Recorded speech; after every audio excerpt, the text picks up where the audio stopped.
Howdy, howdy. Bit of a different location at the moment in a chaos-ridden shed, and I'm effectively what I call in bug-out status at the moment, is because there's a bit of strife at the moment. So I'm away at a different spot, a different location, another one of my sheds on one of my projects, which is my 1990 VG Holden Ute. And yes, this one's a fairly rough job. I actually bought this to replace another ute, which was a VQ Storm Ute, and ironically it had a bonnet scoop as well. So I bought this during COVID, and I started to do a fair bit of work on it. Like, she is a project. Like, I've debadged the back here. It used to have the Holden sticker. I've installed new tail lights and stuff like that. But the main thing here that I have been getting up to is I've gutted the interior, and what I'm going to do is put in this nice VQ Statesman interior. The old interior was very smoke ridden, and it was this shitty brown, like the first year of the Holdens, a couple of years, got this shitty browny grey trim colour option on the poverty packs. And I'm going to replace it with this very rare and Statesman only blue interior out of a VQ Statesman. She was the bottom of the barrel Holden Ute with the bench seat, and it originally had the handbrake here on the side, but it had a full VS interior. I've done the conversion to the metal already with the VQ handbrake cable there. That was fairly simple. And I was in the process of putting in the interior, but I hit a slight hiccup, which was down here where they converted the column shift to the center console. They've done a shitty job here, and it's not quite aligned up right. So when I use the selector lever, I'm not quite engaging reverse and first and all that sort of stuff. So I've got a bit of fucking around there. But I was humming and hawing whether to do a full engine conversion on this car myself. And at that stage, I was looking at doing like a 5 litre swap or a 5-speed conversion. That's still an option at this stage, but because I'm now effectively stranded here indefinitely for the future, I'm gonna just get this thing up and running as it is, put the interior back in it. So I'll run through the plans for it today. Today would be, the main focus is to figure out how to get this gearbox aligned, leave it aligned and proper so it changes smoothly. And then I'll redo all the interior with the blue carpet, custom cut and everything. And because I've got the standard doors here, what we'll be doing is swapping the whole door over for the VQ Statesman.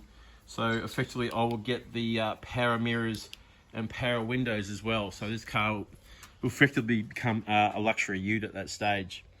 It's something, you know, car makers need to understand. Like, I like to have an Audi, but as like a Mitsubishi Triton, you know what I mean?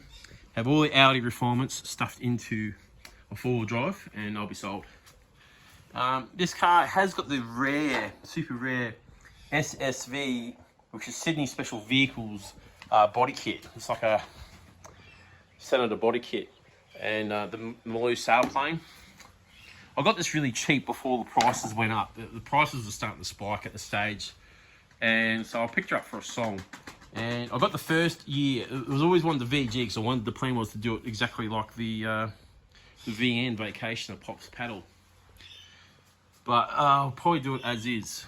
So I'll have to swap the doors over, and when I was removing these bonnet bulge, I'll fuck the bonnet as well. So I'll swap that over for the Statesman bonnet. And yeah, this here, I'll rig up a way to attach that to the Senator using like silicone or something like that.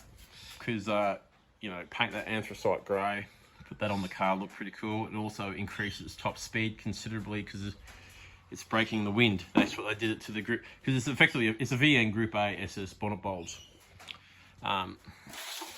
Yeah. This cut has been really nice and clean. engine bay here. Extremely healthy V6 in there. A solid little automatic to go with it.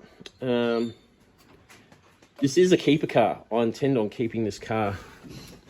And it's basically the tip runner, the parts hauler.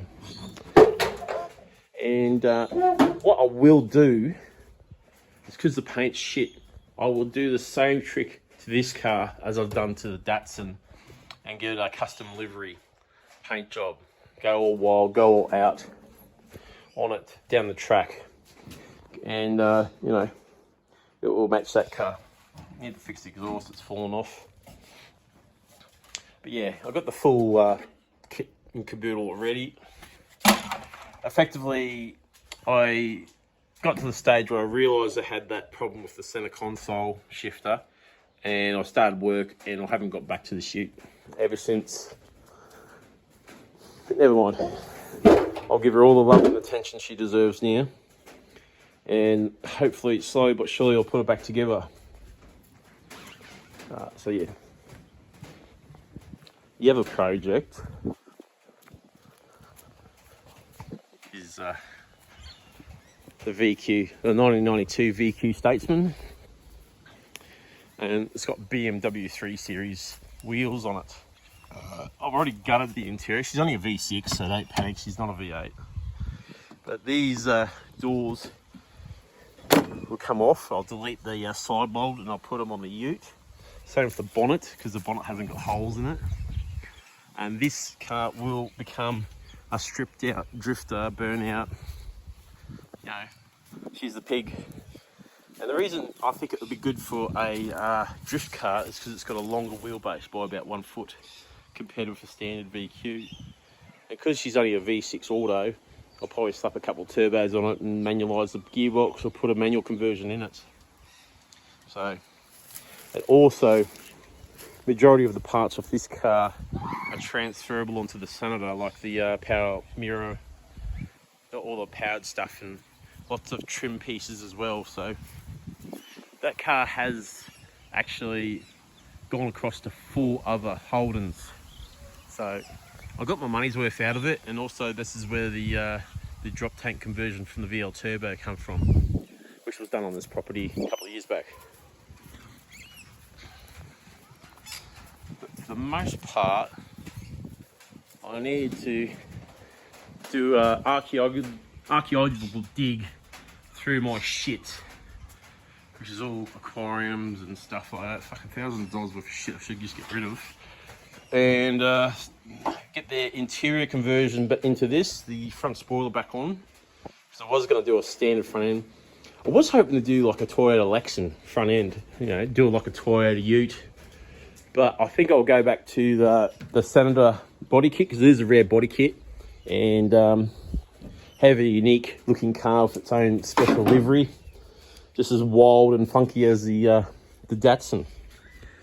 All in all, she's a good little rig. She's only got like 265,000 Ks on the clock. We'll swap out this standard one for a level 3 cluster from the VQ Statesman as well. I think it's got 285,000 on the clock.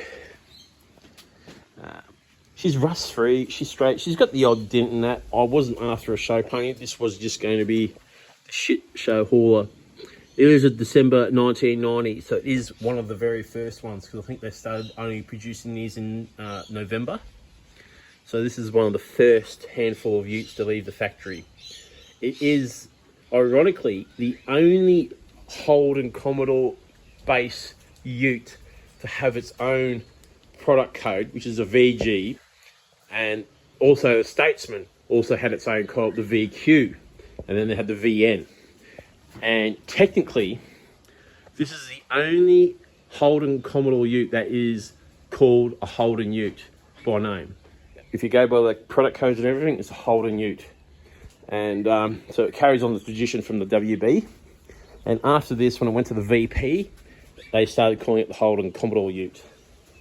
I think they only produced around 4,500 VG Utes, so they are very thin on the ground. It is a car that can go straight onto Club Rego, and that's why I bought it So I had the VU and it was on full rego. I bought this after I sold the VU, and then I realised I probably should have put all the time and money into like a 80 series Land Cruiser and have a historic off-roader, because basically if you have an off-roader you're only going to use it a couple times a year, and having one on club rego would be absolutely perfect. I'm pretty sure this is an aftermarket sailplane. They're pretty hard to get and they're worth a bit and they look pretty, so it was a sum of parts. At the stage I really wanted the V8 and I really wanted the 5-speed, but because of COVID the prices spiked, so I got this one for a song and I had to go get it from Brisbane and drive it back. So she is a runner and she's a driver. It's actually a nice ute. So my time and focus from now on will be onto this for the foreseeable future, until I have access once again to my own possessions in car and home. And this is one of those projects where it's full bogan, as all I've got is these Kmart tools. So I'm working with the very bare basics on this build, and which makes things more exciting for an engineer like myself. This is one of those projects that all I can use is whatever's on this property. So, and which is good. I've got 2 cars here. I could certainly piece together one, and I will probably slap this thing here back together to a point where I can drive it and start throwing it around and having some fun with it. Other than that, all's good, and yeah, we'll keep on the progress. Oh, and I forgot to mention the name. Because I'm on bail, and I breached bail, this car is now